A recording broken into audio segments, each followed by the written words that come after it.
In 2023, a stark shift unfolded at Shanghai's bustling port, where cargo ships sat idly outside, containers stacked high with semiconductors that weren't moving.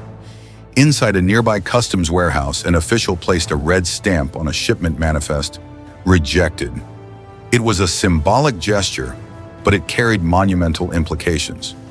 Over the course of a single year, China erased $65 billion worth of foreign semiconductor imports. A move that shocked Wall Street, leaving Silicon Valley scrambling to understand the implications. The question, however, isn't why China made this drastic decision, but what comes next in this global tech standoff. The scene at the port, where forklifts sat still and customs officials remained unmoving, paints a picture of uncertainty. The customs control room's screens flashed numbers that sent ripples through boardrooms across the globe. China's semiconductor imports had dropped by 15.4% in just 1 year, obliterating around $65 billion in foreign chip sales. This was no gradual decline. This was a sudden, sharp fracture in the artery of global tech supply chains. For 2 decades, China had been the world's largest consumer of semiconductors, absorbing more chips than any other nation. But now its import volumes had shrunk by over 10%, and the value of imports had fallen by the steepest margin in recorded history.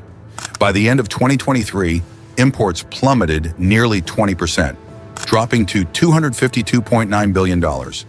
This sudden loss of demand is more than just a hit to quarterly earnings for companies in the semiconductor industry.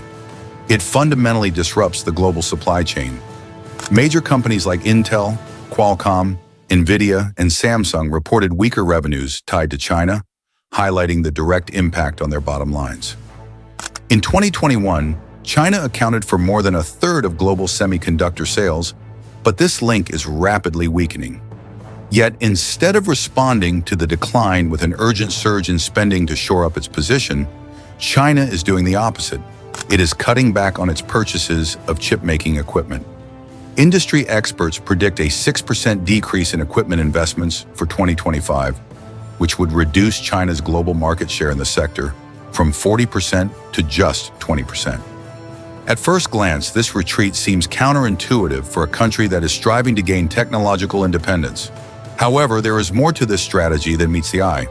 Since October 2022, U.S. export controls have barred China from acquiring advanced chips and the machinery necessary to produce them, citing national security concerns. The intended outcome of these restrictions was to freeze China's progress in artificial intelligence, AI, supercomputing, and other high-end manufacturing sectors. But far from stalling its progress, these sanctions have fueled a scramble within China to redesign supply lines, stockpile key components, and ramp up domestic research and development. The very pressure that was intended to slow China down may, in fact, be accelerating its pursuit of self-sufficiency in semiconductor manufacturing. If you found this video insightful, don't forget to hit that subscribe button. Stay tuned for more updates and content. We've got plenty more coming your way. This is where the strategy grows more complex. On the one hand, China is publicly pushing forward its Made in China 2025 agenda, with semiconductor independence as a core component. On the other, it is lobbying Washington to relax certain export restrictions, particularly on high-bandwidth memory chips, crucial for AI applications. This dual approach, pushing for self-reliance while simultaneously asking for more access to advanced foreign technology, creates a confusing dynamic that keeps China's rivals guessing. Is this a long-term strategy or a sign of mixed signals? A significant part of this push for independence involves human capital. Over the past few years, Chinese semiconductor firms have quietly recruited engineers and executives from Taiwan's TSMC, South Korea's Samsung, and major U.S. companies. These hires bring specialized knowledge in critical areas such as lithography, testing, and chip design. While the knowledge transfer is slow, it is cumulative, and every new hire diminishes the technological advantage of foreign companies. Meanwhile, China's domestic semiconductor output is on the rise. Official data shows a 6.9% increase in production in 2023, reaching more than 351 billion units. Though many of these chips are not cutting-edge processors, but mature node chips used in industries like automotive, appliances, and industrial equipment, they fill critical gaps in China's semiconductor needs. But let's pause for a moment and reconsider the situation. While the drop in imports may seem like a loss, what if it is not a wound, but a strategic retreat? Could China be using this pause to regroup, recalibrate, and prepare for a stronger re-entry into the global semiconductor market? It's worth considering that what looks like a sudden fracture could, in fact, be the closing of one chapter and the beginning of another.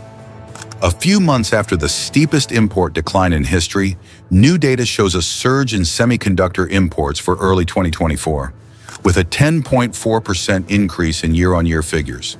Integrated circuit imports alone jumped 14.6% during the same period. This re-entry into the market isn't random. It's likely part of a carefully timed strategy to replenish stockpiles under more favorable conditions.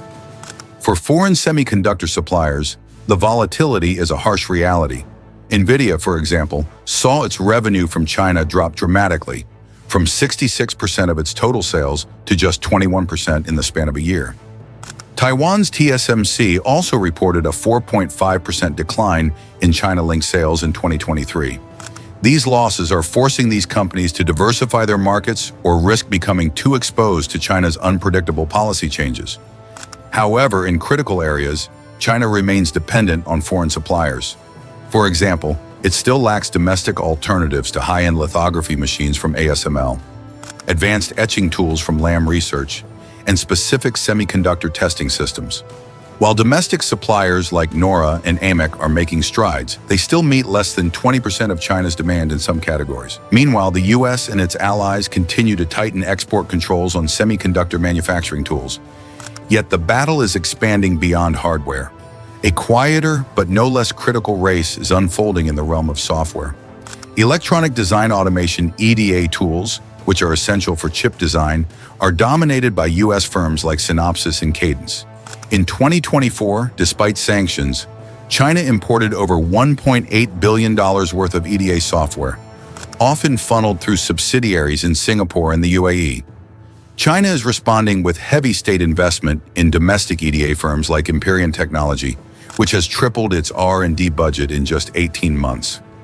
If successful, these efforts could not only reduce China's reliance on US software, but also reshape global intellectual property standards. The stakes extend far beyond commercial interests. Semiconductors are the backbone of military technology, AI infrastructure, and national security.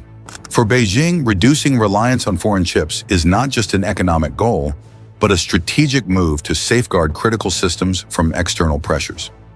For Washington, maintaining an edge in semiconductor technology is key to preserving its superiority in strategic sectors. If you found this video insightful, don't forget to hit that subscribe button. Stay tuned for more updates and content. We've got plenty more coming your way.